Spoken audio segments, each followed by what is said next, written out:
O preço do petróleo despencou ao redor do mundo e a explicação óbvia seria o acordo entre os Estados Unidos e o Irã, que deve ser assinado agora na sexta-feira na Suíça, pelo menos a expectativa, né, até que aconteça alguma coisa. Mas, na verdade, o petróleo ele conta uma história de antes da guerra que é estrutural e é sobre isso que eu queria falar no capítulo de hoje.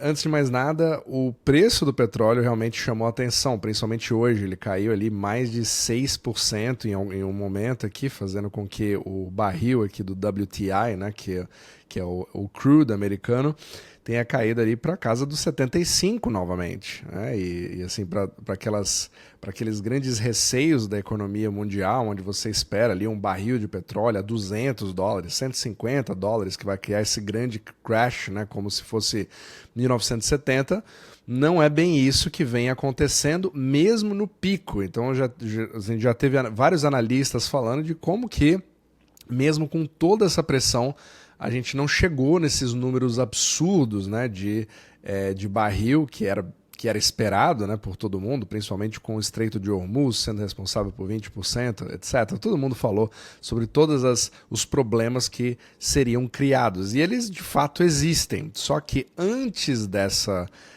de todo essa explosão no preço do ouro, ou do ouro não, do petróleo, né? Também teve no ouro, né, em algum momento, mas em relação ao que aconteceu no Irã em março, você tem toda uma história, que inclusive a gente falou bastante nesse podcast, de um problema de demanda. A demanda global já vinha caindo bastante, então esse fundamento em si, ele não mudou por conta da guerra, ele continuava ali, a gente só adicionou um grande problema, uma camada de artificialidade e de complexidade para você saber para onde as coisas vão, a partir do momento em que você teve esse choque artificial na parte da oferta, né, o supply shock, o famoso supply shock. E isso criou uma série de receios, principalmente em relação ao que isso vai fazer com a inflação, porque dependendo do que o Fed vai interpretar sobre a inflação, você pode ter aumento de juros e pode ter uma reação negativa que faz as bolsas caírem, etc. Então fica todo mundo meio que nesse jogo de ele vai fazer aquilo ou não vai fazer aquilo, vai interpretar de tal forma ou não vai interpretar de tal forma, vai resolver ou não vai resolver, porque aí você acaba tendo ali uma bifurcação. Se eu vou de um lado, uma coisa acontece, se vai para o outro lado, aquela outra coisa também acontece. Isso só cria cada vez mais cenários imprevisíveis. Agora, na parte mais fundamental da história, que eu achei uma análise aqui bem interessante desse James Thorne, que eu acho que é bem pertinente a tudo que a gente veio falando até então. Então aqui ele fala exatamente aquilo que a gente já falava. Então o problema do choque do petróleo, que agora está todo mundo focando na oferta, na verdade é a demanda, um problema bem maior do que isso, né? E talvez seja um movimento que o mercado não esteja vendo muito bem. Ele tem duas histórias nisso daqui. Então começa primeiro, até coloquei na capa do capítulo de hoje, a China. Então, a China, que é aquela que, na verdade, tem o petróleo como um dos seus grandes, talvez o seu calcanhar de Aquiles, né, no sentido de dependência, na verdade, eles sabem disso e vêm aumentando cada vez mais as suas reservas e vinham comprando petróleo independente do preço, né, reforçando ali as suas reservas. Só que essa compra agora, ela reduziu drasticamente. Então, você olha aqui, ele até mostrou esse gráfico, as importações, na verdade, do petróleo caíram significativamente em relação a meses, em relação aos últimos 2 anos.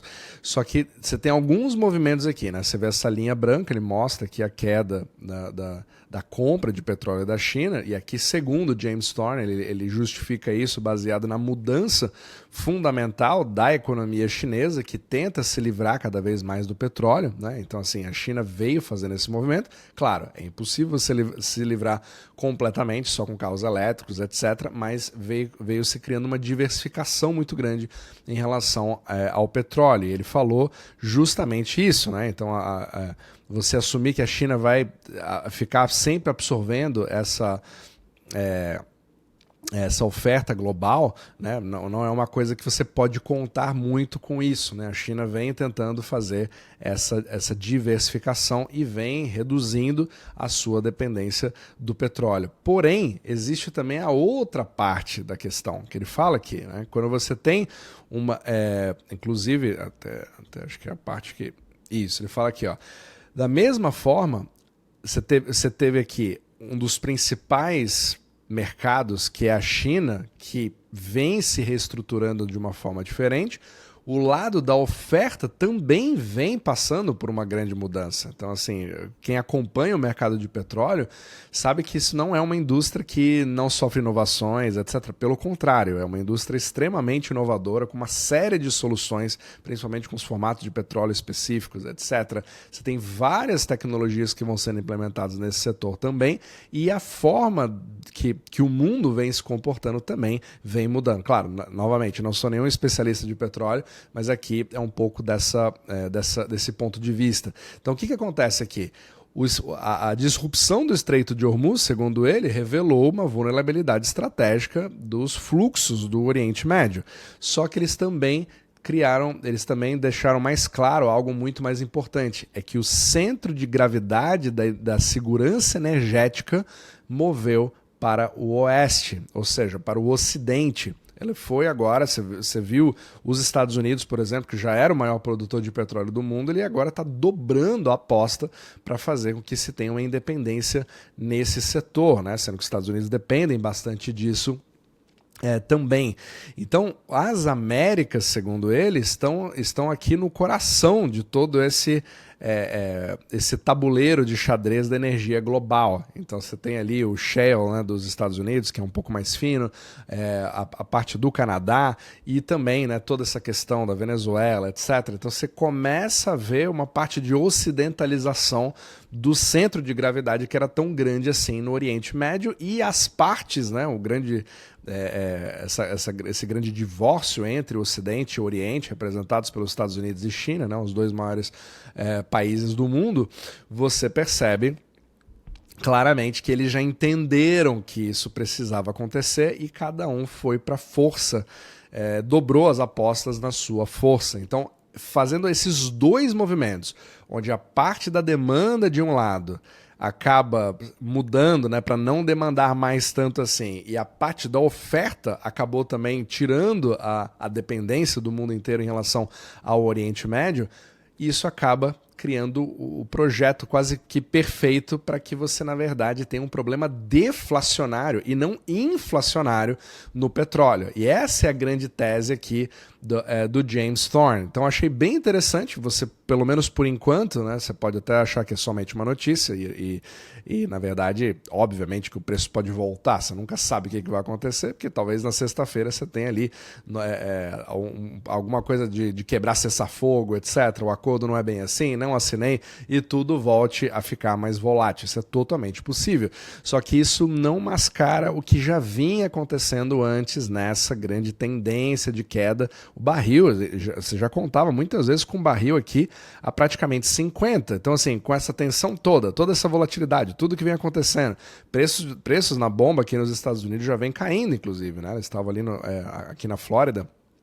Você estava ali, você tinha um galão a 4,20, agora você acha facilmente a 3,60, mas antes da guerra era 2,70. Então, e o próprio Trump fez uma reportagem, falou ali com repórteres que ele estava em Iowa e viu uma bomba ali a 1,80, por exemplo. Então, isso é totalmente possível.